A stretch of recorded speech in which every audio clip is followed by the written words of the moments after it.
What's going on, Jigsaw Land? It's Thomas DeLauer, and I'm talking more about the adrenals, minerals, and this time, really focusing on cortisol. So stick with me, Jigsaw Land, because I'm going to break it down. I'm going to give you the facts on what cortisol is doing in your body and why you may want to become friends with it versus seeing it as an enemy.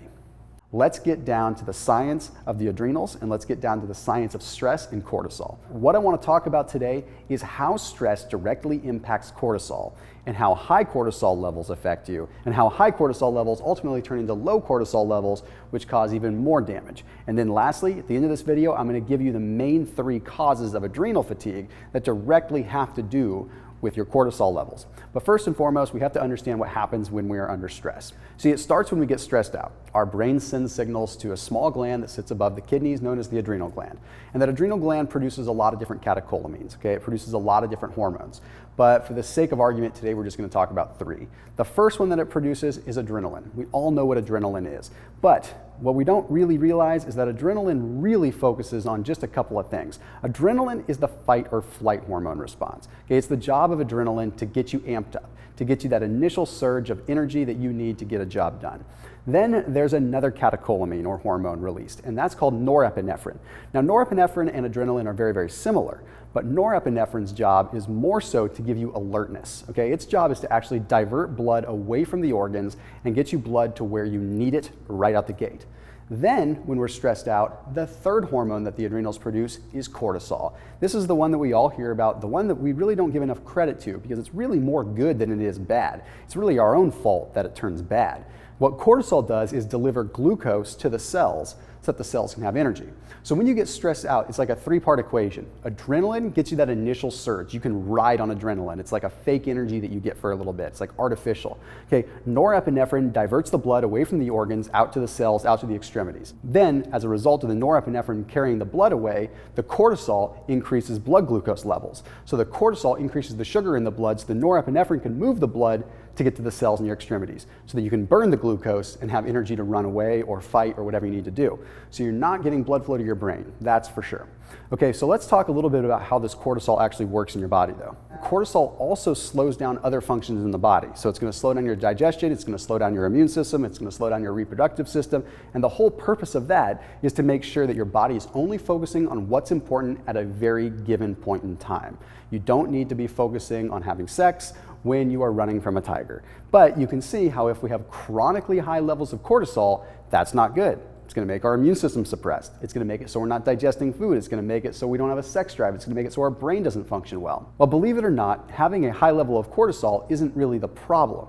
It actually comes down to having lower levels of cortisol, which is called hypocortisol. Now, when you have low levels of cortisol, it's a direct result of having high levels of cortisol for too long of a period of time.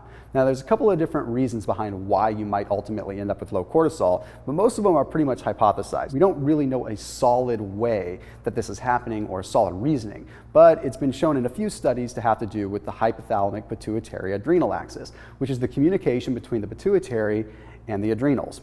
When your cortisol levels are super high for an extended period of time, you start to wear out that axis, so the brain no longer gets a chance to really communicate with the adrenals very well. Now, we have to remember that cortisol is also all about homeostasis. You see, we always give cortisol this bad name, like we always think it's just terrible, but in reality, when cortisol goes up, other hormones go down.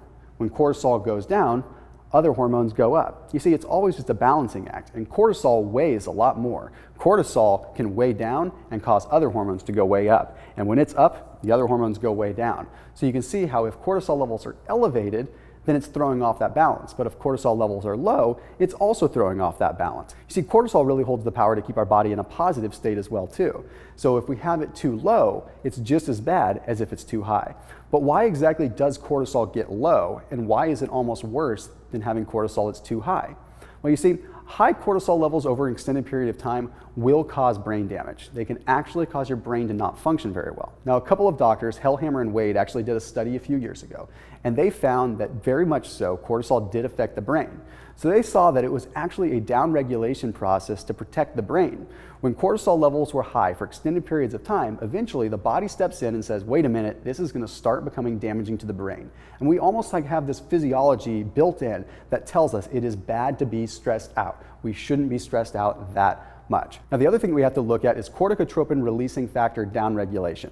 Now, that is a big mouthful to say. Corticotropin releasing factor is actually a component of cortisol in and of itself. You see, we have different CRF receptors on all of our cells, and we have cortisol levels that are elevated for an extended period of time. We end up having what is known as downregulation. It's basically where these receptors that are used to receiving cortisol get so used to receiving cortisol that they no longer receive it anymore. So therefore, the hypothalamic pituitary adrenal axis isn't receiving the cortisol like it should. Well, what happens then? Well, because it's not receiving the cortisol that it normally would, it actually becomes very sensitive to cortisol. So you have this axis that's completely thrown off. So then when you do get stressed out, the brain overcompensates and produces too much cortisol at any given point in time. So you have these big spikes and these big crashes. That's why once you become a stressed out person, they say you have a short fuse, because it really does happen. You end up developing a quicker stress response because the hypothalamic pituitary adrenal axis and the corticotropin releasing factor downregulation is absolutely screwing you over. All right, now let's talk real quick the basics. What is causing all of this? And this is simple. I don't have to spend a lot of time on this. The biggest one is emotional stress. Okay, and it's how we perceive that stress. Studies have shown that our perception of stress dictates what levels of cortisol are released. So that means if you're excited or you're really getting ambitious about something and you're releasing cortisol because you're excited, it's going to have a different effect on your brain. It's going to have a different effect on your CRF receptors than it would if you were negatively stressed out from some kind of emotional trauma. Now, we can't always avoid emotional trauma, but we can control how we react to it.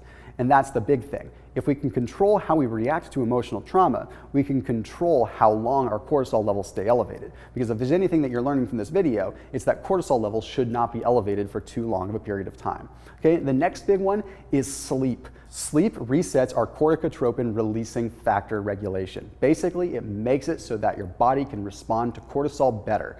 Remember, you don't want to not have a response to cortisol. You want to have a good response to cortisol. So adequate sleep is going to make a big, big impact on this. And believe it or not, you can catch up on sleep. Studies have shown that if you actually catch up on sleep 1 day per week and get a few extra hours, you can actually recap and help some of the neuroplasticity and help some of the receptors simply by catching up on sleep. Lastly, the big one is sugar. Okay, remember how I mentioned that cortisol works directly with glucose? Okay, well, glucose also works directly with cortisol. Every time we get a major sugar high and we have that massive amount of inflammation coming in the body, it skews our brain's ability to communicate with the adrenal glands. And if there's anything, again, that you're learning from this video, it's that axis, that communication between the pituitary and the adrenals that is so important. Inflammation clouds the phone line. The phone line doesn't work well, which means the brain can't send the signal, which means the signal isn't getting to the adrenals, and the adrenals aren't producing enough cortisol, and therefore you're ending up in that hypocorticoid state where you're in trouble. Now, I know this isn't the answer to all of your problems, but one of the biggest things that you can start doing is making sure that you're getting enough potassium, enough sodium, enough magnesium, and keeping track of your minerals, because that's the biggest way that you're going to be able to help out your body produce enough of the corticominerals that it needs to produce, the aldosterone that it needs to produce, and of course, the norepinephrine and the adrenaline. So the most important thing for you, Jigsaw crew, is to make sure that you get your minerals in, but also make sure that you take advantage of Jigsaw's adrenal cocktail, because honestly, it's got everything that you need in one place to make sure that you're getting the mineral support and the nutrient support that you need to take the pressure off the pituitary and the pressure off the adrenals so that you can just focus on being you. I'll see you on the next page.